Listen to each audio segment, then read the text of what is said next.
The metallic sound of the Rolls-Royce Ghost cutting through the busy streets of Seoul wasn't enough to drown out Ray Park's tumultuous thoughts. At the age of 35, the CEO of Park Industries was gazing through the car's dark windows at the life he had painstakingly built, brick by brick, to reach the top of South Korea's most influential technology business empire. "Mr. Park, your meeting with the Chinese investors starts in 20 minutes, warned his driver, Kim Min-ho, adjusting the rearview mirror to watch his boss, who remained absorbed in his own thoughts. Ray adjusted his Italian silk tie, a nervous habit he had acquired over the years. His personal assistant had already sent 3 messages about the importance of the meeting. The merger with China's largest semiconductor company could represent an exponential leap for Park Industries, consolidating its position in the Asian market. That's when the inevitable happened. The car stopped at a traffic light in the Gangnam district, and Ray saw something that made his heart skip a beat. A boy of about 5 was crossing the street hand in hand with a young woman. The boy had the same almond eyes, the same face shape, even the way he walked was identical to his own as a child. "Min-ho, stop the car," Ray ordered, his voice betraying its usual composure.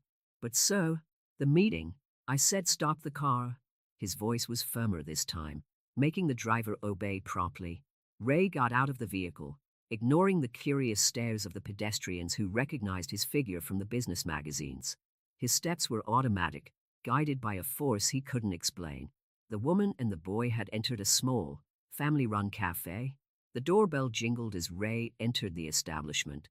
The aroma of freshly ground coffee and freshly baked bread filled the cozy atmosphere, so different from the refined restaurants he used to frequent. That's when his eyes met hers, and time seemed to freeze. "Sophie," he whispered, immediately recognizing Sophie Lee, the woman he had shared an evening with exactly 5 years ago during a business trip to New York. Sophie paled, instinctively pulling the boy closer to her. "Ray, what are you doing here?" The little boy looked curiously at Ray, his eyes mirroring the businessman's in a way that left no doubt about his paternity. "Mommy, who is he?" he asked innocently. "Jun-ho, why don't you go and pick out a suite at the counter?" Sophie suggested to her son, handing him a few coins. As the boy walked away, she turned to Ray with a mixture of fear and determination in her gaze. "Did you know the whole time?" Ray asked, his voice controlled but charged with restrained emotion. "I tried to get in touch when I found out I was pregnant," Sophie replied, nervously straightening the apron of her cafeteria uniform. "But you had just taken over as president of the company after your father died. Your assistants never passed on my calls." Ray felt the weight of 5 lost years fall on his shoulders. He remembered the dozens of unanswered messages, the letters that had probably been filtered by his team, following strict company security protocols. His phone vibrated insistently in the pocket of his Armani suit. The meeting, the investors, the empire he had built was waiting for him, but for the first time in his life, Ray Park felt that perhaps he had been pursuing the wrong priorities. "We need to talk," he finally said, watching Jun-ho carefully choose a chocolate chip cookie from the counter. "Not today, but we need to?" Sophie nodded slightly, realizing the complexity of the situation. "Come after closing time, at 9 p.m. Jun-ho will already be home with my mom." Ray left the cafe feeling as if he had been hit by an emotional typhoon. When he got back to his car, Min-ho didn't dare ask him any questions about being 15 minutes late for the most important meeting of the year. During the presentation to the Chinese investors, Ray maintained his impeccable professional posture, but his mind constantly wandered to the small cafe in Gangnam, to Jun-ho's curious eyes, to the 5 years of lost moments he could never recover. At night, in his luxurious penthouse apartment in one of Seoul's most exclusive skyscrapers, Ray watched the city lights through the floor-to-ceiling windows. His cell phone rang, displaying the name of his fiancée, Jennifer Kim, heiress to another corporate empire. An arranged marriage that would please the shareholders and further strengthen his position in the market. He let the call go to voicemail while he opened a folder on his laptop. On the screen were dozens of photos of him as a child, next to his parents. The resemblance between him and Jun-ho was undeniable, as if he were looking at his own reflection through time.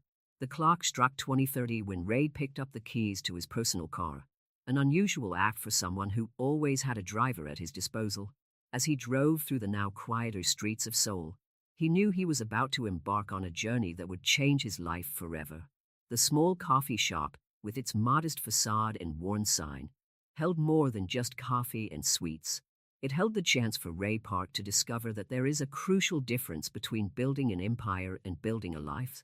The clock in the coffee shop read exactly 9 p.m. when Sophie turned the sign from open to closed. Her hands were shaking slightly as she organized the last few cups, trying to mentally prepare herself for the conversation to come. The doorbell announced Ray's arrival, punctual as ever. "Can I get you a coffee?" Sophie offered, trying to break the ice that hung between them. Ray nodded, watching her move gracefully around the space she clearly knew like the back of her hand. "Jun-ho," Ray began, his voice wavering. "Is he okay? Is he healthy?" Sophie smiled as she poured 2 cups of coffee. "He's brilliant. He loves math and is already learning to play the piano. Sometimes, when I watch him concentrating on something, I see so much of you in him that it hurts." Ray held the hot cup in his hands, smelling the familiar aroma of the special coffee that Sophie always knew how to prepare so well. "Why didn't you insist on meeting me?" "After the 10th unanswered contact attempt, I got the message," Sophie replied, taking a seat opposite him. "You were building your empire, Ray. I was just a waitress you met in New York during a conference. What chance did I have?" Her words hit him like a punch in the gut. Ray remembered that night in New York, when he went into the small Korean restaurant where Sophie worked to escape a storm. She served him bibimbap, and they talked for hours about their dreams. Sophie wanted to open her own coffee shop, and he was about to take over as president of Park Industries after his father's terminal illness. "You managed to make your dream come true," Ray remarked, looking around the cozy cafe. "Yes, but it wasn't easy. When I found out I was pregnant, I went back to Seoul. My mother helped me a lot with Jun-ho while I worked 3 different jobs to save up and open this place." Ray felt a pang of guilt. While he amassed billions, Sophie struggled alone to raise their son. "I want to be part of his life," Ray declared, his voice firm. "I have rights." "Rights?" Sophie interrupted, her eyes sparkling. "Rights are earned, Ray. Jun-ho has 5 years of stories, fears, and joys that you don't know about. You can't just show up and demand a place in his life." Just then, Ray's cell phone vibrated. It was Jennifer again. Sophie noticed the name on the display, and a sad smile formed on her lips. "Your fiancé?" she asked, surprising Ray. "I read about the engagement in the magazines. The perfect merger between 2 of Korea's biggest fortunes." "It's complicated," Ray replied, rejecting the call. "No, it's not," Sophie retorted. "You have an established life, Ray. A fiancé, a company to run. Jun-ho and I can't be a scandal in your perfect life." "You think my life is perfect?" Ray asked, standing up abruptly. "Every day I wake up in an empty penthouse, have meetings with people who only care about profits, and at night I dine in expensive restaurants with a woman I barely know, all to keep up appearances." The silence that followed was deafening. Sophie watched Ray, seeing for the first time the cracks in his successful CEO facade. "Jun-ho asks about Dad," Sophie revealed softly. "I tell him he's traveling, working in faraway places. He draws stories about his adventures around the world." Ray felt his eyes sting. "Can I see some of those drawings?" Sophie hesitated before getting up and going to the office at the back of the cafe. She returned with a colorful folder, decorated with superhero stickers. Inside, dozens of drawings showed a man in a suit saving the world, building rockets and helping people. "He's got an incredible imagination," Ray commented, his voice breaking. "Like you as a child?" Sophie asked, remembering the stories he'd told her that night in New York. "I need time," Ray finally said. "Time to reorganize my life, to do things the right way this time." Sophie nodded slowly. "And Jun-ho needs time to get used to the idea. We can't just throw him into this situation. Can I start by coming to the cafeteria?" Ray suggested, "just to observe him from afar, to get to know him little by little." "Like a regular customer?" Sophie asked, a small smile forming on her lips. "The coffee here is better than in my office anyway," Ray replied, returning the smile. When Ray left the coffee shop that evening, something had changed. The weight of corporate secrets and social expectations seemed even more suffocating. but for the first time in years, he felt he had found something real to fight for. In his car, Ray picked up one of the drawings Sophie had allowed him to take. Jun-ho had drawn his imaginary father having coffee with him on a spaceship. South Korea's most powerful CEO smiled, carefully tucking the paper into his inside jacket pocket, close to his heart. Ray's office at Park Industries occupied the entire top floor of the corporate building. The morning after his conversation with Sophie, he was watching the city through the panoramic windows when Jennifer Kim walked in unannounced. "You've been avoiding me," she declared, her Christian Louboutin heels echoing on the marble floor. "Dinner with my parents was scheduled weeks ago." Ray turned to face his fiancée. Jennifer was the embodiment of corporate perfection. Perfectly coiffed hair, flawless Chanel tuxedo, magazine-worthy makeup. An arranged marriage that would bring about the merger between Park Industries and the Kim Group. "I had an unforeseen event," Ray replied, thinking of Jun-ho choosing his chocolate chip cookie. "Unforeseen? The Chinese investors are furious that you were late for yesterday's meeting. My father is questioning whether you still have the same commitment to business." Jennifer's words rang hollow in Ray's ears. On his desk, hidden under financial reports, was Jun-ho's drawing of the spaceship. "I need to reschedule dinner," Ray said, reaching for his coat. "I have an important meeting now." Jennifer blocked his path. "Ray, what's going on? You've been different since yesterday." For a moment, Ray considered telling her the truth. But how could he explain that he had a 5-year-old son with the owner of a small coffee shop? How would Jennifer, brought up in the same privileged world as him, understand? "Just company matters that need my personal attention," he replied, sidestepping her. A few minutes later, Ray parked his car next to Sophie's coffee shop. It was 10 a.m., the time Jun-ho usually stopped by after school, according to what he had discovered. As he entered, he noticed that the place was busier than the night before. Sophie was circulating among the tables, serving coffee and greeting regulars with the genuine smile that Ray had never seen at the corporate events he attended. "Mom, look what I did in art class." Jun-ho came running through the door, followed by an older woman who Ray deduced to be Sophie's mother. The boy was holding a colorful painting, his eyes shining with pride. Ray, sitting discreetly in a corner, felt his heart squeeze at the sight of the familiar scene he had never been a part of. "It's beautiful, darling," Sophie exclaimed, crouching down to hug her son. "Shall we hang it on the special wall?" The special wall was a space decorated with various works of art by Jun-ho. Ray realized that each piece told a story, revealed a piece of his son's personality that he was only just getting to know. "Who's that gentleman who always comes here now?" Ray heard Jun-ho ask Sophie, pointing discreetly in her direction. His heart raced. "He's a new customer," Sophie replied softly. "He really likes our coffee." Jun-ho studied Ray curiously for a moment, before turning his attention to a new drawing he was beginning to make. Ray noticed that the boy had the same habit as him of biting his lower lip slightly when he was concentrating. Sophie's mother, Mrs. Lee, approached the counter where Ray was sitting. "So you're his father," she said quietly, surprising Ray. "Sophie told me last night." Yes," Ray replied, unsure of how to proceed. "My daughter raised that boy all by herself, working day and night," Mrs. Lee continued, her tone firm but not hostile. "He is the light of our lives. If you want to be part of it, make sure it's for the right reasons." Ray nodded, respecting the lady's maternal protectiveness. "I don't intend to do any harm.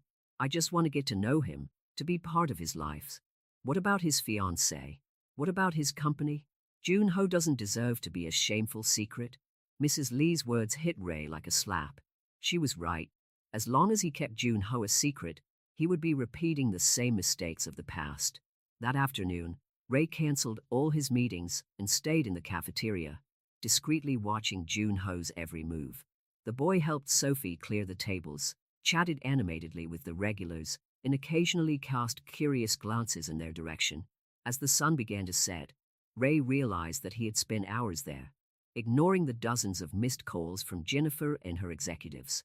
For the first time in years, he felt he was exactly where he should be. Before leaving, he approached the counter where Jun-ho was drawing. "You draw very well," he commented softly. Jun-ho smiled, a smile identical to his own. "Thank you. Would you like to see my new drawing?" Ray sat next to his son, his heart pounding as Jun-ho animatedly explained the space robot he was creating. Sophie watched the scene from afar, her eyes watering with restrained tears. "You always come here now," Jun-ho observed innocently. "Mom's coffee is the best, isn't it?" "Yes," Ray replied, his voice breaking. "It's the best coffee in the world." As he left the coffee shop that evening, Ray knew that his life was about to change drastically. He would have to face Jennifer, the board of directors, the press, but for the first time, he felt he had something truly valuable to fight for. On his cell phone, a message from Sophie flashed up. "He asked for you today. I think it's time we started laying the groundwork." Ray smiled, holding up the new drawing Jun-ho had given him. The space robot now had a friend, a man in a suit who held his hand as they explored the stars together. Jennifer Kim sat in her office at the Kim Group, analyzing the recent news about her fiancé. Something was wrong. The private security reports she kept on Ray showed frequent visits to a small coffee shop in Gangnam. It wasn't the kind of establishment someone of his standing would frequent. "Miss Kim, I found the information you requested about the owner of the cafe," said her assistant, handing over a folder. Sophie Lee, 32, single mother of a 5-year-old boy. Jennifer flipped through the file, her eyes narrowing as she looked at the dates. Sophie's son had been born exactly 9 months after that conference in New York where Ray had been. Her hands shook slightly as she made the connection. Meanwhile, in the coffee shop, Ray had established a routine. Every morning before going to the office, he stopped for coffee. Jun-ho already recognized him as the gentleman in the suit who likes to draw robots. "Would you like to see my new spaceship?" Jun-ho asked that morning, approaching Ray's desk with a colorful drawing. "Sure," Ray replied, his heart warming at the sight of his son's enthusiasm. "But tell me, why do all your ships have these round windows?" "Because I can see the stars better. Mom says my dad is in the stars, working in faraway places." Ray swallowed, glancing at Sophie, who was watching the scene from the balcony. She nodded slightly, indicating that it was time for them to start the transition they had planned. "You know, Jun-ho, sometimes people in the stars decide to come home," Ray commented softly. The boy's eyes lit up. "Like astronauts?" "Exactly like astronauts. They realize that there are important treasures on Earth too." At that moment, the door to the cafeteria opened and Jennifer walked in, her impeccable suit completely at odds with the cozy atmosphere. The silence that followed was heavy.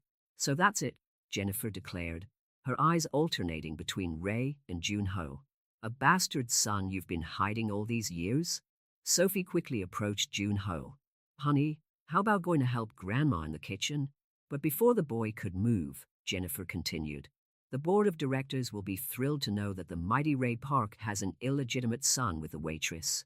"Jennifer, not here," Ray warned, his voice low but firm. "Why not? Are you ashamed of your secret little family?" Jun-ho looked confusedly between the adults, his eyes beginning to water at the obvious tension. That's when Mrs. Lee emerged from the kitchen, her presence commanding immediate respect. "In this house," she declared with dignity, "we don't allow anyone to disturb my grandson's peace. Please leave." Jennifer laughed humorlessly. "House? This is a fifth-rate coffee shop.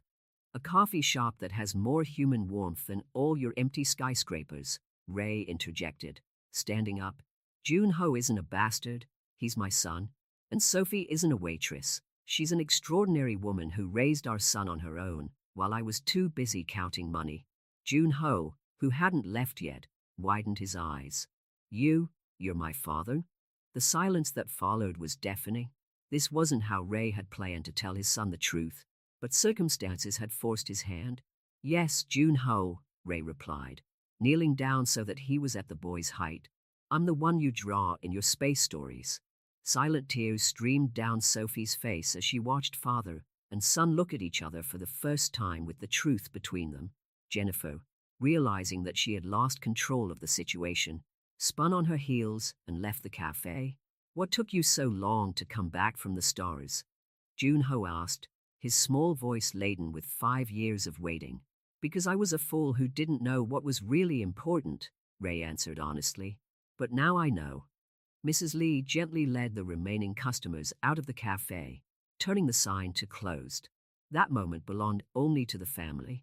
Jun-ho hesitantly approached Ray, touching his face as if to make sure he was real. Are you leaving again? No, Ray promised, his voice breaking. Never again. Sophie joined them, her eyes meeting Ray's. There was so much to be said, so much to be resolved. But at that moment, all that mattered was the small miracle that united them. Mom always said you were a hero, Jun-ho commented. But I didn't know that heroes also wore suits.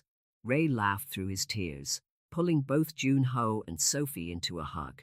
Outside the cafe, Jennifer watched the scene through the window, her cell phone already dialing the number of the Kim Group's legal department. The war had only just begun, but inside that small establishment, enveloped in the aroma of coffee and the warmth of newfound family love, Ray Park finally found the true meaning of success.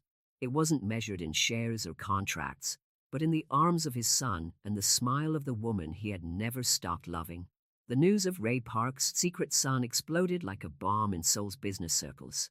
Jennifer Kim, in her calculated revenge, ensured that all the major media outlets received the information. The headlines were relentless. Park Industries CEO hides illegitimate son. Bastard heir shakes corporate empire. Ray watched the news on his tablet as he sat in his office at Park Industries. His cell phone kept ringing with calls from worried shareholders and board members demanding explanations. But his mind was focused on Jun-ho and the look of fear he saw in his son's eyes when Jennifer burst into the cafeteria. Mr. Park, his secretary interrupted his thoughts. The council has called an emergency meeting for this afternoon. Cancel it, Ray replied, getting up and reaching for his jacket. I have a more important appointment. In Sophie's cafeteria, the situation was no better. Reporters crowded outside, trying to photograph the place where the Park scandal had begun. A few more curious customers came in just to try and catch a glimpse of Jun-ho, now known as the Lost Prince of the Park Empire. This has to stop, Sophie declared, closing the curtains to block another camera flash. Jun-ho is scared. He could barely sleep last night. Mrs. Lee protected her grandson by taking him to the apartment above the coffee shop where they lived. Ray arrived at the back, avoiding the media who were chasing him. Papa! Jun-ho exclaimed when he saw him, still trying out the new word. It was the first time he had called him that, and Ray's heart melted instantly.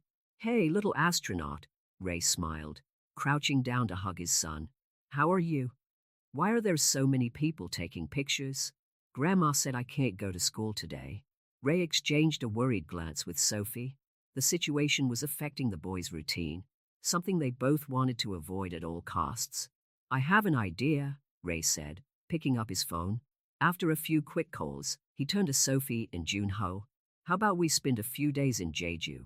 I have a beach house there, away from all the hustle and bustle. Sophie hesitated. Ray, we can't just run away. The coffee shop?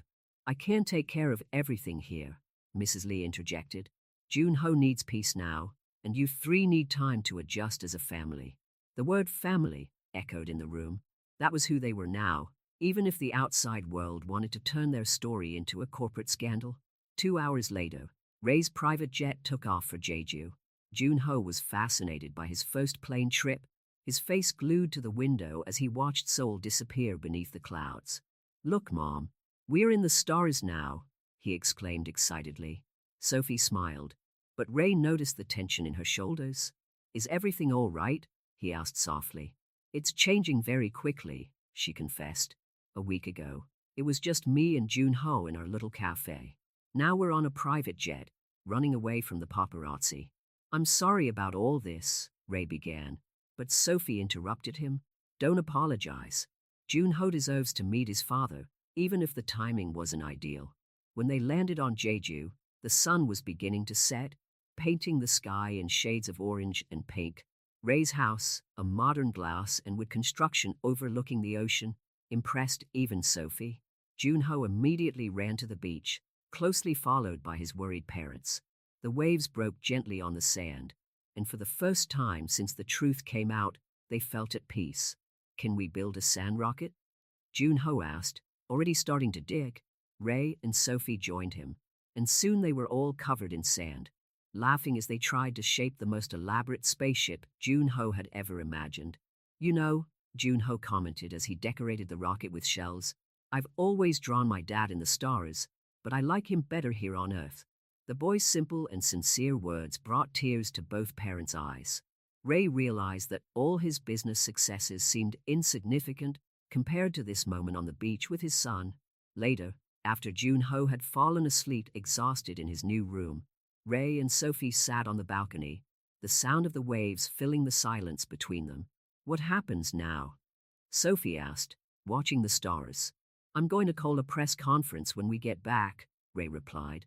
I'll tell our story on our terms, not Jennifer's or the tabloid media's. What about Park Industries?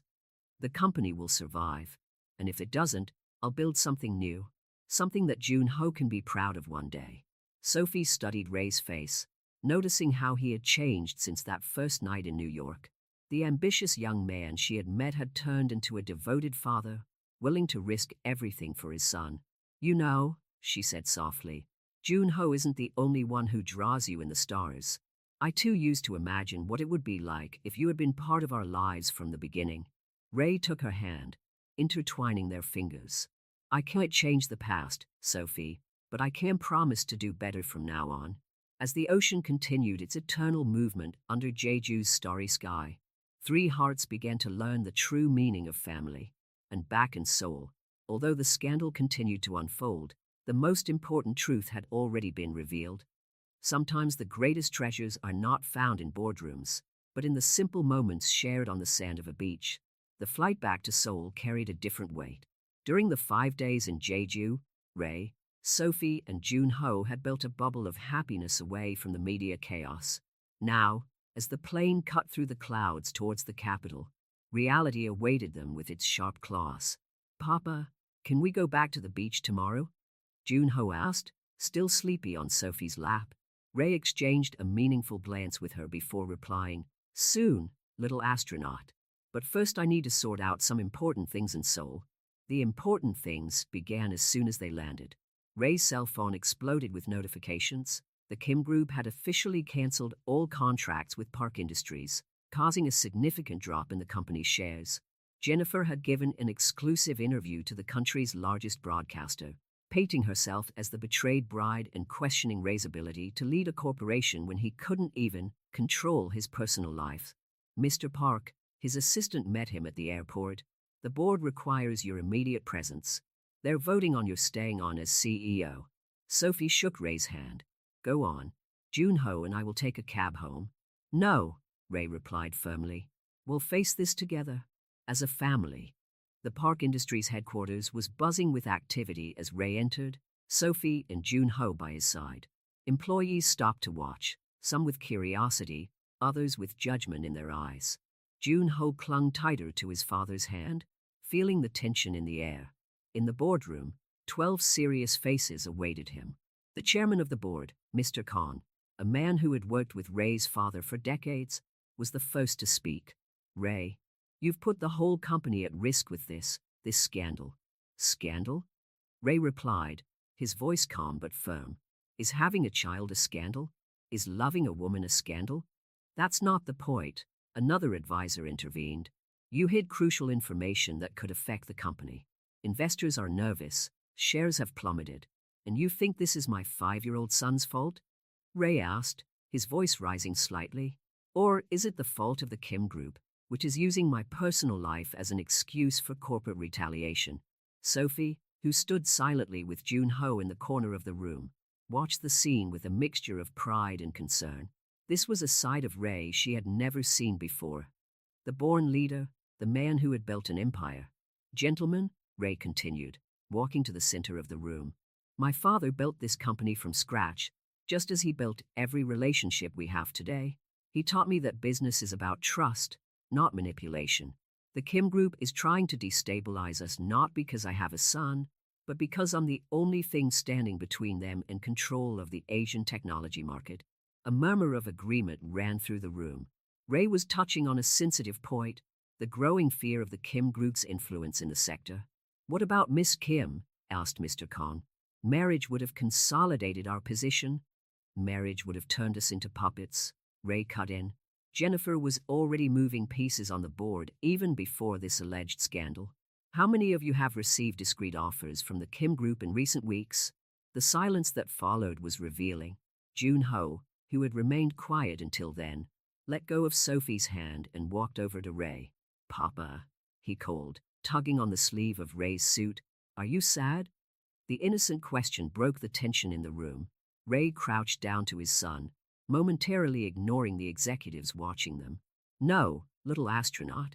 I'm just reminding these people that sometimes we need to fight for what's right." Mr. Kong observed the interaction with a different look on his face. Something in his expression changed when he saw Ray with his son. "You look so much like your father now," the old executive commented. "He also always put family first, even when everyone said it was crazy. And he built the biggest technology company in Korea," Ray added, standing up with Jun-ho on his lap. "Gentlemen, I'm not asking you to accept my personal choices. I'm saying that my personal choices don't affect my ability to lead this company. In fact, they have made me a better man." Sophie stepped forward, finally finding her voice. "If I may, I work every day serving coffee to people of all kinds. I've learned that someone's true character isn't measured by the size of their bank account or social standing, but by their actions in the love they dedicate to others." The council was silent, processing the words. Finally, Mr. Kong stood up. "I don't think we need a vote today," he declared.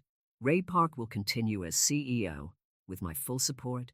As for the Kim Group, maybe it's time we show that Park Industries isn't intimidated by threats."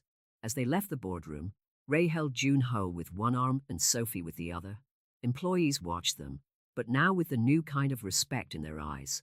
"Papa," Jun-ho whispered in his ear, "you really are a hero, just like in my drawings." Ray smiled, kissing his son's forehead. The corporate battle had only just begun, but for the first time since he had taken over the company, he felt he was fighting for something bigger than profits and shares. He was fighting for his family. The media storm surrounding the Park family didn't let up over the next few weeks. Ray watched the headlines on his tablet while drinking coffee in Sophie's cafeteria, which had now become his morning haunt. The Kim Group had started an aggressive corporate war, trying to buy minority shares in Park Industries through front companies. "More coffee?" Sophie asked, approaching with the thermos. Jun-ho was at school, protected by discreet security guards that Ray had hired after receiving veiled threats. "Jennifer's playing dirty," Ray commented, showing Sophie the latest headline. "Ex-fiancé of CEO Ray Park reveals compromising documents about past Park Industries dealings." "She's not going to give up easily, is she?" Sophie sighed, taking a seat opposite Ray. The cafe was temporarily closed to the public, a necessary measure after the media began harassing customers for information. "It's not just about revenge," Ray explained. "The Kim Group has wanted to absorb Park Industries for years. Jennifer and I were just pieces in our parents' larger game." Sophie's phone vibrated. It was Jun-ho's school. "Hello? Yes, I'm his mother." "What?" Ray immediately realized that something was wrong from Sophie's expression. "What happened?" "Jun-ho had a panic attack at school. Some classmates showed the news about us on one of their tablets. He's in the infirmary." Within minutes, they were in Ray's car on their way to the prestigious Seoul International School. On the way, Sophie held Ray's hand tightly. "We should have prepared him better for this," she muttered. "He's just a child."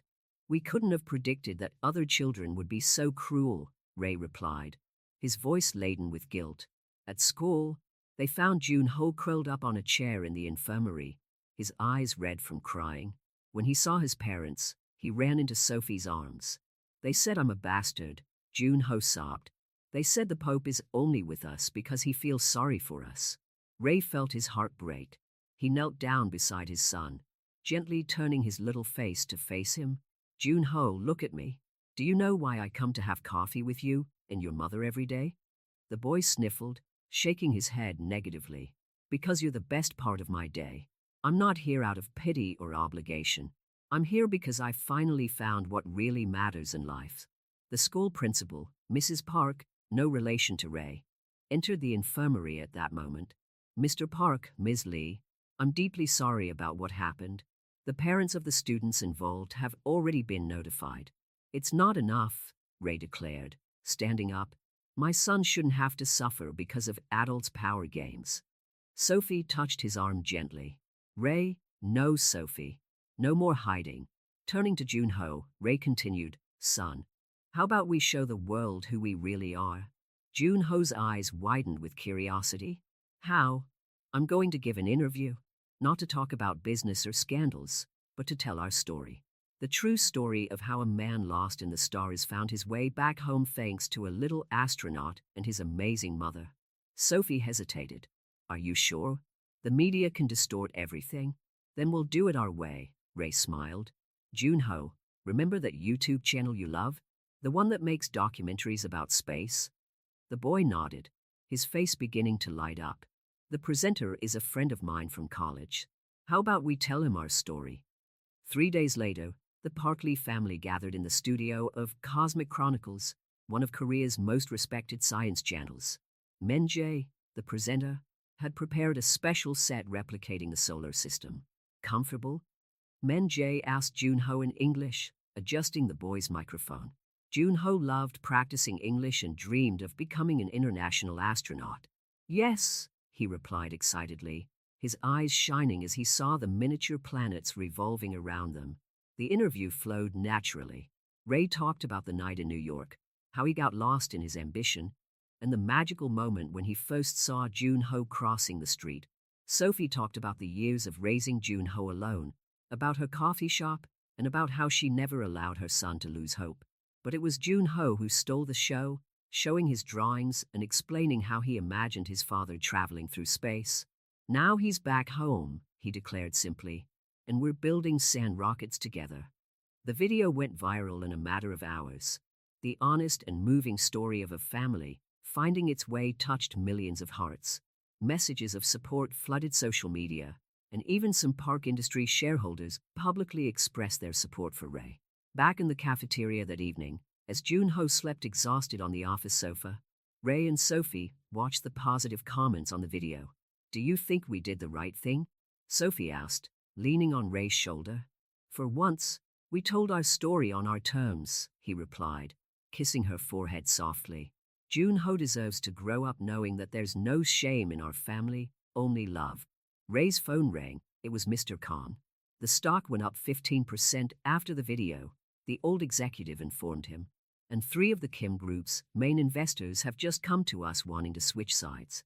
It seems that authenticity is still worth something in this world. As night fell over Seoul, Ray watched his son sleeping peacefully. The stars that Junho loved so much shone through the window, reminding him that sometimes you have to lose yourself completely to find the true way home. The viral interview in Cosmic Chronicles had unexpected consequences.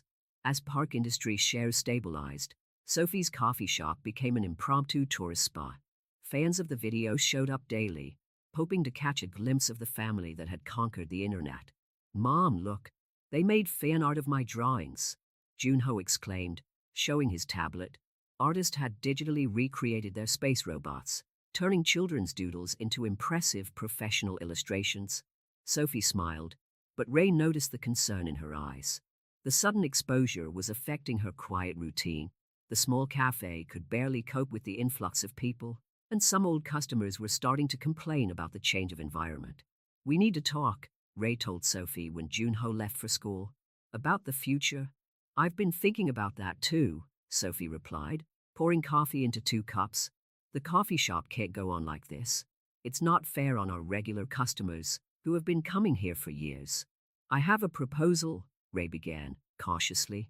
Park Industries owns a historic building in Insadong. The first floor has been vacant for months. What do you think about expanding? Sophie frowned. Expand? Not to make a network or anything commercial, Ray quickly clarified.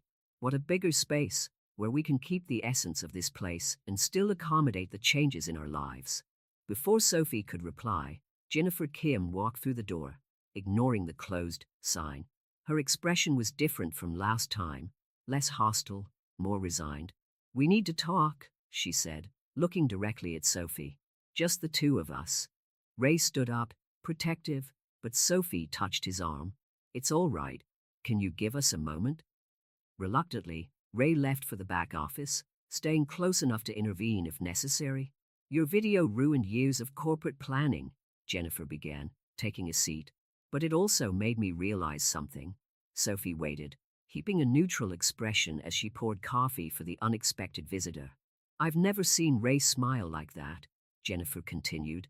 In 3 years of engagement, he's never shown a tenth of the emotion he showed talking about you and Jun-ho. Why are you telling me this? Sophie asked softly. Because the Kim Group is about to make an aggressive move. My father doesn't care about exciting stories on YouTube. He wants Park Industries, and he'll use any means necessary. Why are you warning us? Jennifer took a sip of her coffee, her eyes widening slightly at the taste. Because I realized I was fighting for the wrong person. Ray was never mine, just as Park Industries will never be the Kim Group's. In the office, Ray listened to the conversation with his heart racing. Jennifer had always been ruthless in business, but something in her voice sounded genuine. What is your father planning? Sophie asked. He discovered irregularities in the first acquisitions of Park Industries, when Ray's father was still alive. Documents that could destroy not only the company, but also the memory of the late Mr. Park. Ray felt his blood run cold. His father had always been his hero, the man who built an empire from scratch. The thought of his legacy being tarnished was unbearable. Why now? Sophie asked. Because the video humanized Ray too much. Public opinion is on his side.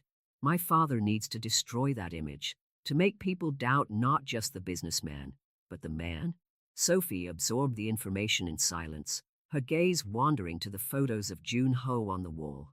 Her son finally had the father he had always dreamed of, and now everything was under threat again. What do you suggest? She finally asked. There's a safe, Jennifer lowered her voice, in Ray's father's old office. Documents that could prove my father's accusations are false. Ray probably doesn't even know they exist. Ray, in the office, felt his heart leap. His father's office had remained untouched since his death, like a shrine to his memory. Why are you helping us? Sophie asked the question everyone wanted to ask.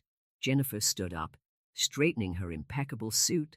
Because some things are more important than corporate mojos. It took me a while to understand that, but that video, the way Jun-ho looks at Ray, no one should have the right to destroy something so genuine. When Jennifer left, Ray emerged from the office, finding Sophie standing thoughtfully by the counter. My father's office, he muttered. I haven't been in there since the funeral. Sophie intertwined her fingers with his.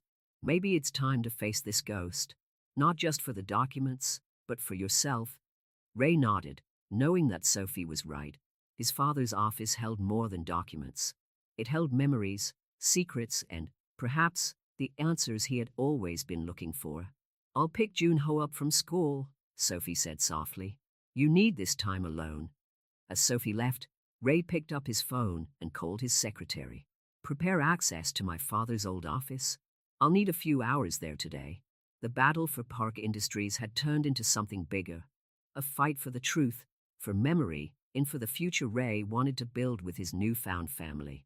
And perhaps, in the yellowed pages tucked away in a forgotten safe, lay the keys not only to saving the company, but to finally understanding the legacy his father had left behind. The Park Patriarch's old office remained exactly as it had been on the day of his death. Ray turned the key in the lock, feeling the weight of memories as the door opened with a soft creak. The scent of old books and leather mingled with the accumulated dust of years. Dad, Ray murmured to the silent surroundings. I need your help one last time. His hands slid across the massive mahogany desk where his father used to work into the early hours. He remembered himself as a child, sitting on the Persian rug doing homework while watching his father build an empire.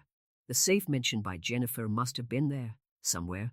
Ray began his methodical search, going through drawers and checking behind paintings. That's when he noticed something strange about the family portrait that dominated the main wall. It was slightly askew. When she moved the picture, she discovered not only the safe, but also a letter addressed to it, yellowed by time. His father's elegant handwriting made his heart squeeze. My son, if you're reading this, it means you've found the safe. Inside is the true story of Park Industries, not the one we tell the world. Forgive me for carrying this secret for so long. Love, Dad. Ray sat in the worn leather chair, his hands shaking as he typed in the combination his father always used, his date of birth, The safe opened with a soft click. Inside, he found meticulously organized folders. The first contained documents proving that all the company's first acquisitions had been made legally. His father had kept detailed records of every transaction, anticipating that one day someone might question his integrity. But there was more. A second folder contained old photos, her father with Jennifer's father, Young Ho Kim, in their university years. They were close friends before they became business rivals. "Mr. Park," his secretary's voice over the intercom brought him back to the present. "Your family is here." Sophie entered first, followed by Jun Ho, who was carrying his latest space drawing. The boy stopped, impressed by the grandeur of the office. "Papa, this place looks like an old spaceship," exclaimed Jun Ho, rushing over to examine the vintage terrestrial globes that decorated one corner of the room. Sophie approached Ray, noticing the documents scattered on the table. "Did you find what you needed?" "I found more than that," Ray replied, showing her the photos. "My father and Jennifer's father were best friends in college. Something happened to break them up." Jun Ho, who was exploring the room with childlike curiosity, found a dusty box under a bookcase. "Look, more photos." The pictures in that box were more recent.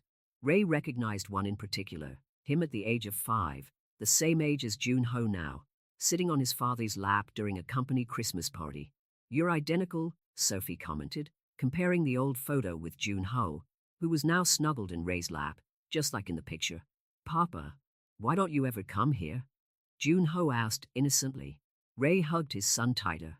"Because sometimes, when we love someone very much who is left, it hurts to remember. But now I realize that my father left more than a company.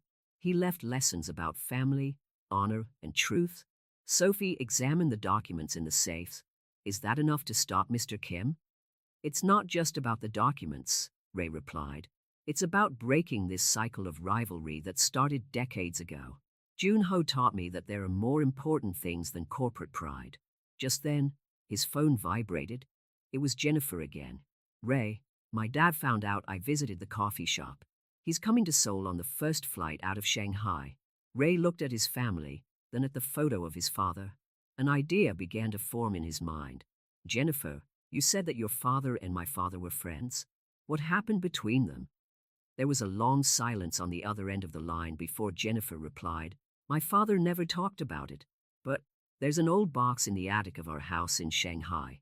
He always looks at it when he drinks too much soju. We need that box," Ray declared.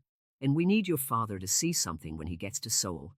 Jun Ho, who had found an old photo album, showed a particular picture: 2 smiling young people wearing university uniforms, arm in arm like brothers. "Sophie," Ray called out, "remember when you said the cafeteria needed to change?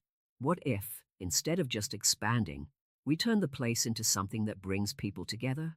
Something that honors not just our history, but all the stories that have been lost along the way." Sophie's eyes lit up, understanding Ray's vision. A place where executives and students can sit side by side, where old stories can be remembered and new ones can begin. "Exactly," Ray smiled, watching Jun Ho add spatial details to one of the terrestrial globes with his colored pencils. "And I know exactly where to start. Patriarch Park's office, which for years had remained a mausoleum of painful memories, now pulsed with new life. Between old documents and new dreams, a family was finding its way to heal not only its own wounds, but also scars that crossed generations." Jennifer Kim couldn't sleep that night in Shanghai. The old family mansion echoed with the heavy footsteps of her father, who was sipping soju in his study, as he did whenever something deeply disturbed him. His eyes landed on the staircase leading to the attic, where the mysterious box held secrets from decades ago. "Miss, your father has finally fallen asleep," whispered the housekeeper, Mrs. Jean, who had served the Kim family for over 30 years. Jennifer nodded, removing her Christian Louboutin heels to quietly climb the stairs. The attic was a maze of dusty memories, but she knew exactly where to look. The cedar box with Korean carvings was hidden behind an old screen. Her hands trembled as she opened the lid. Inside, she found yellowed letters, all addressed to her father by Young Ho Park, Ray's father. The first was dated from his university days. "Young Ho, today marks 10 years of friendship. You're more than a friend. You're the brother I never had. When our companies grow, we'll show the world that business doesn't have to be about competition, but about cooperation. Your brother at heart, Young Ho. Tears streamed down Jennifer's face as she read letter after letter, discovering a story of deep friendship that turned to bitterness because of a misunderstanding.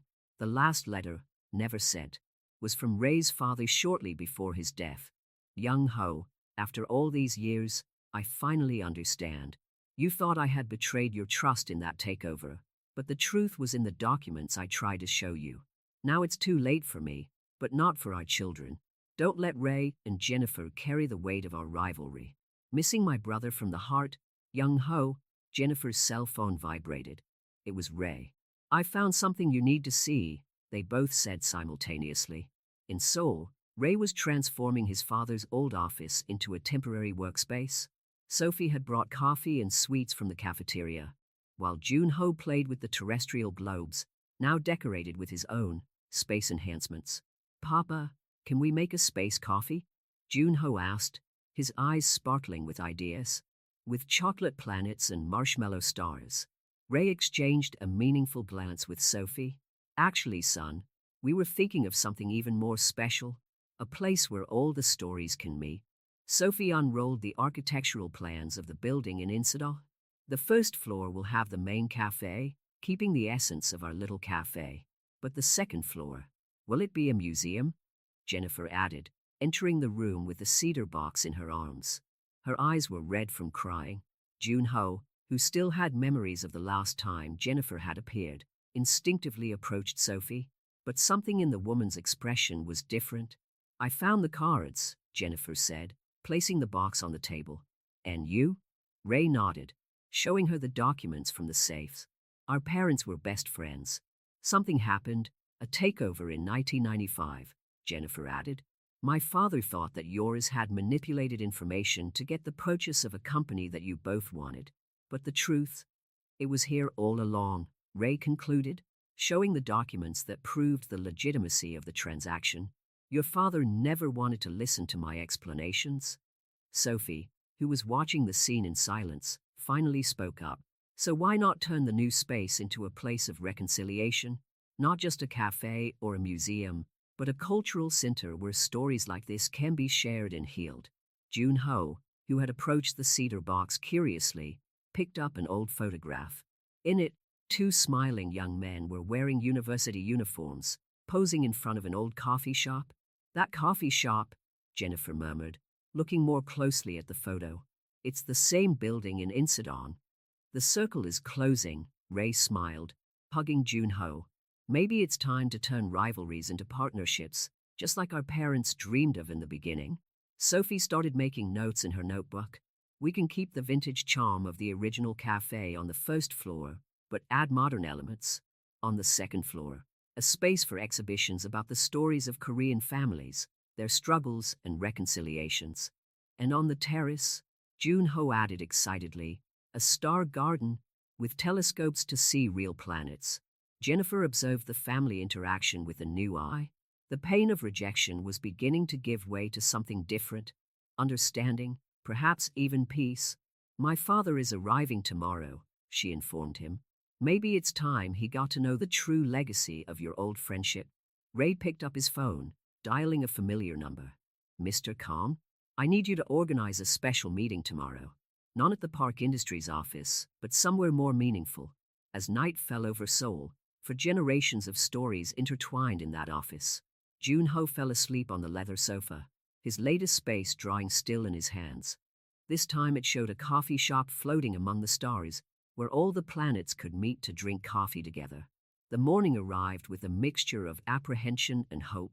The historic building in Incident, which had lain dormant for years, now pulsed with new energy.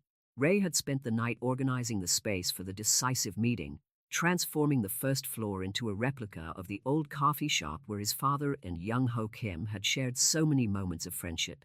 The original furniture was stored in the basement, Ray explained to Sophie, who admired the solid wood tables and worn leather chairs. My father never got rid of them. Jun-ho ran through the space, his small footsteps echoing across the wooden floor.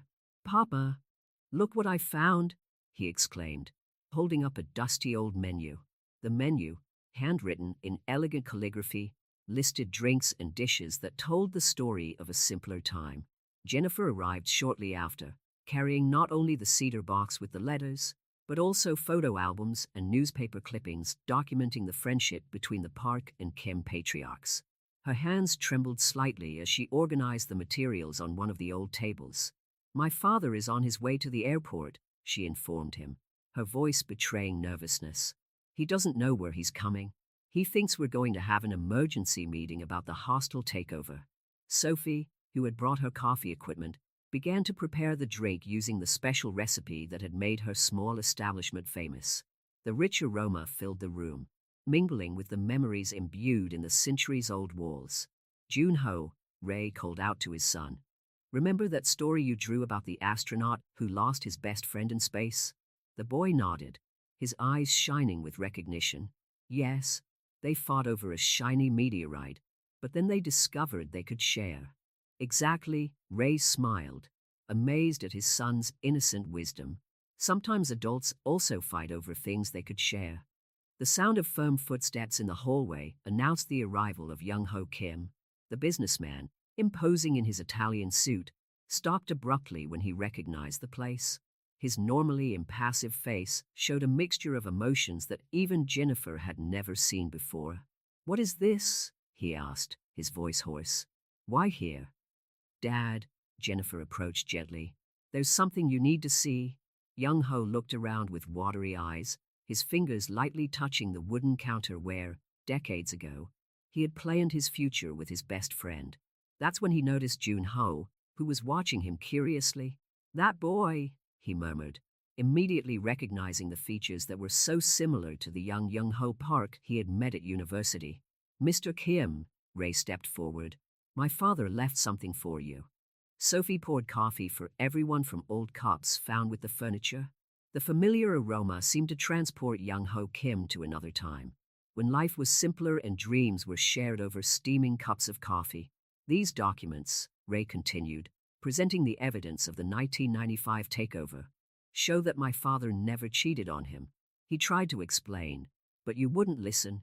Young-ho Kim held the letters in trembling hands, his eyes scanning the words his friend had tried to show him so many years ago. The silence that followed was broken only by the soft sound of Jun-ho drawing in his notebook. "What are you doing, little one?" Young-ho asked the boy, his voice softer than anyone had ever heard it. "Drawing a story about two astronauts who were best friends, but got lost in dark space," Jun-ho replied innocently. "But look, they find each other again because they followed the starlight."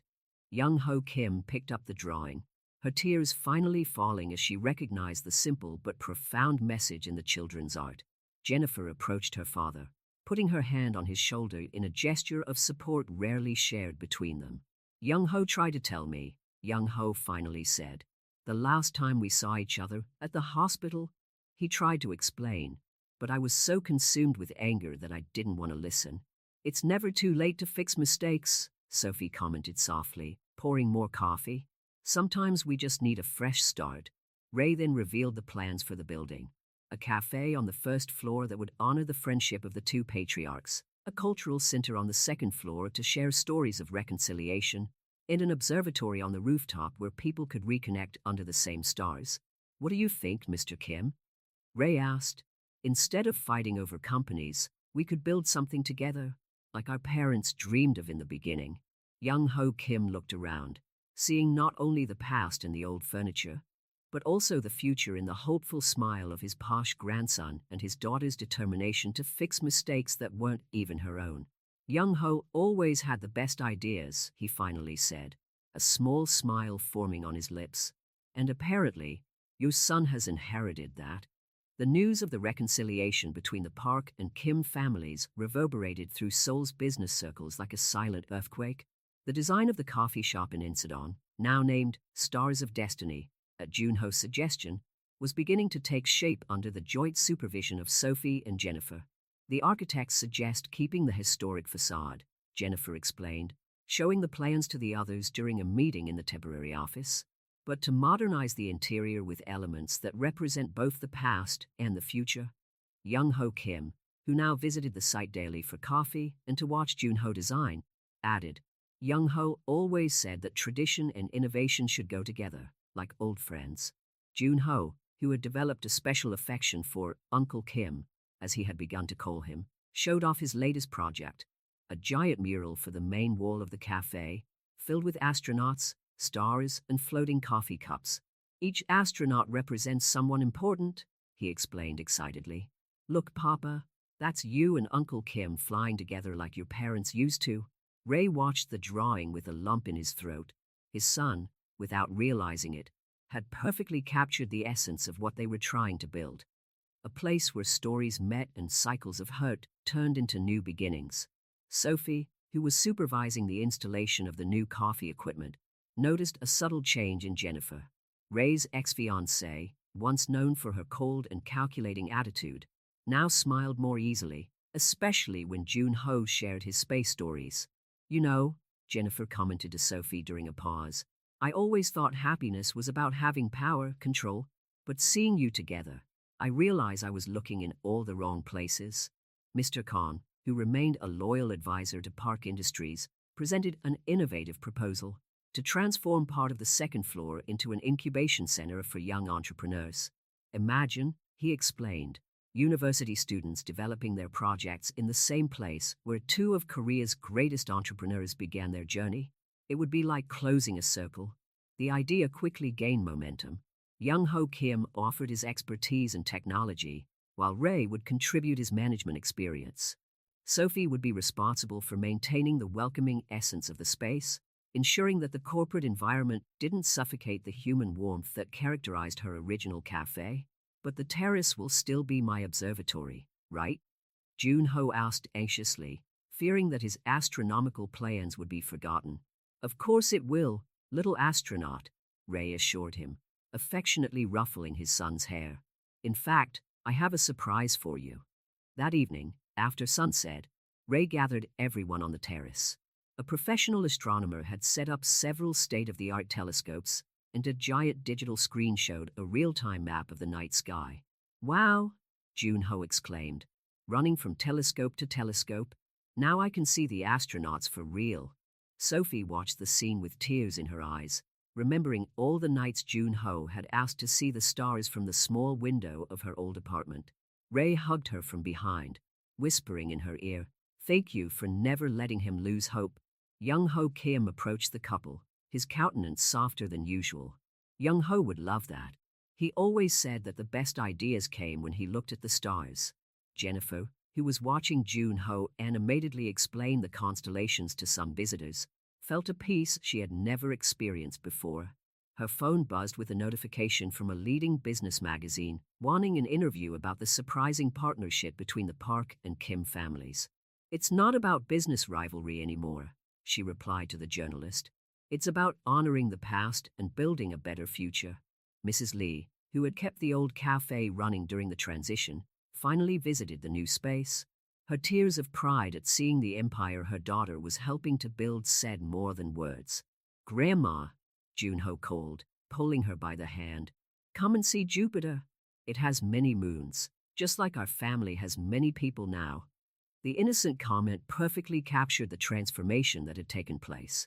What had begun as a story of secrets and rivalries had turned into a celebration of unexpected connections and second chances. Ray watched his extended family gathered under the stars. Sophie, Junho, Jennifer, Young-ho Kim, Mr. Khan, Ms. Lee, and felt that he finally understood the true meaning of success. It wasn't about building the biggest empire or having the greatest power, but about creating connections that transcended generations. Papa, Junho called out, pointing excitedly at the telescope, I found a new star. Can we name it? What name do you suggest, son? Junho thought for a moment, his face illuminated by the glow of the stars. How about family? Because like the stars, families also shine brighter when they're together. The boy's words echoed across the terrace, deeply touching each person present. Young-ho Kim discreetly wiped away a tear, remembering similar conversations with Young-ho so many years ago. This Stars of Destiny project had only just begun, but it had already achieved something extraordinary. transforming a story of loss and rivalry into a testimony to the power of forgiveness and the human capacity to begin again. The opening of Stars of Destiny was scheduled for next weekend, but an unexpected phone call threatened to change all plans. Ray answered his cell phone during a last-minute meeting with suppliers. "Mr. Park, this is Seoul University Hospital." A female voice sounded on the other end. Mr. Young-ho Kim collapsed during a video conference with Chinese investors. Ray felt his heart squeeze. In recent months, Young-ho Kim had become not only a business partner, but a father figure to Jun-ho and a close friend to the whole family. "Has Jennifer been notified yet?" asked Ray, already picking up his keys. "Yes, she's on her way. Mr. Kim specifically asked for you and Jun-ho before he lost consciousness." Sophie immediately realized that something was wrong when Ray entered the temporary cafeteria where she was training the new team. Without needing words, she understood the look on his face. "Jun-ho is on the terrace with the astronomy teacher," she informed him. "I'll go and get him." At the hospital, Jennifer was waiting in the corridor, her red eyes showing the tears. When she saw Jun-ho, something in her expression softened. "The doctors say it was stress," she explained, crouching down so that she was at the boy's height. "But do you know what he was doing when it happened?" Showing investors his drawings of the observatory project. Jun-ho held Ray's hand tightly. "Can I see Uncle Kim?" The doctors allowed a brief visit. Young-ho Kim, normally an imposing figure in his Italian suits, looked frail in the hospital bed. But his eyes lit up when he saw Jun-ho. "My little astronomer," he smiled faintly. "Have you brought me a new drawing?" Jun-ho took a folded piece of paper out of his backpack. It was a different drawing from the others. It showed Young-ho Kim and Ray's father, Young, sitting in a cafe under a starry sky. "Grandma showed me more old photos," Jun-ho explained. "And I thought that maybe, in the stars, the Pope's father is happy to see everyone together again." Young-ho Kim couldn't hold back the tears. Young-ho always said that the stars were silent witnesses to our choices. He was right, as always. Sophie, who was watching the scene from the doorway, noticed something familiar on the heart monitor. The pattern of the beats resembled the rhythm of an old song that Jun-ho used to hum, learned from his grandmother. "Jun-ho," she called softly, "how about singing that song Grandma taught you? The one about the stars leading the way home?" The boy nodded, and his childish voice filled the room with a traditional Korean melody. Young-ho Kim closed his eyes, letting himself be lulled by the music that had also been part of his youth. Jennifer, leaning against the wall, let the tears flow freely as she recorded the moment on her cell phone. She would later show the video to her father, reminding him of the healing power that a child's innocence could have. The inauguration, Young-ho Kim murmured after the song. "We can't put it off. Young-ho wouldn't want that." "Dad, your health is more important," Jennifer protested. "No," he insisted. "I've spent decades letting pride and work destroy what was truly important. I'm not going to let that happen again." Ray exchanged a look with Sophie. They understood the feeling. Some promises needed to be kept. Some circles needed to be closed. "We'll do it your way," Ray agreed. "But on one condition. You'll rest until then, and during the inauguration, you'll sit and watch everything from the place of honor." Young-ho Kim smiled, recognizing in Ray's words the same authoritative tone that Young-ho used to use when he was worried about him. In the days that followed, the community around Stars of Destiny mobilized. Customers from Sophie's old coffee shop offered to help decorate. Young entrepreneurs taking part in the incubation program brought innovative ideas to make the event more special. Jun-ho spent his afternoons at the hospital, filling Young-ho Kim's room with drawings and stories about constellations. The entrepreneur, in turn, shared memories of his youth with Young-ho Park, stories that Jun-ho turned into new space adventures. "You know," Young-ho Kim commented to Sophie during one of their visits, "Young-ho always said that the universe had a peculiar sense of humor. It separated us out of pride, but brought us together through a little astronomer who sees love where we saw only business." Sophie smiled, pouring him some of the specialty coffee she had brought from the cafeteria. "Sometimes we need to look to the stars to find our way back home."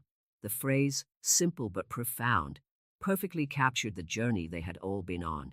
From a chance meeting in New York to a business empire divided by grievances, and finally, a reunion under the same stars that witnessed the beginning of it all. The opening night of Stars of Destiny arrived with a special energy in the air. The old building in Insadong glowed under the carefully installed lights, its restored windows reflecting Seoul's starry sky. Young Ho Kim, against medical advice but with a promise to remain seated, arrived early accompanied by Jennifer.